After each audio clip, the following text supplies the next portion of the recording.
ฟ้ามันซื้อมากับบุหยานเถอะ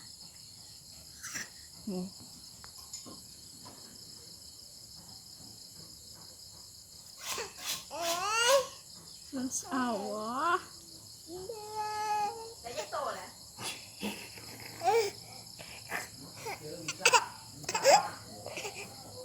โอ้ยเห็ดไม่เห็นเห็ดโอ้ยเห็ดโอ้ย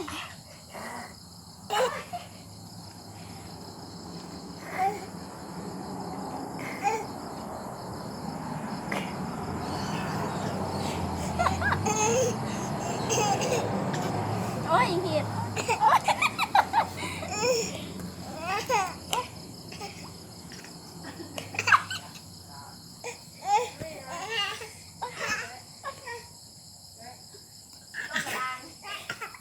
หยานหักเขามาอะ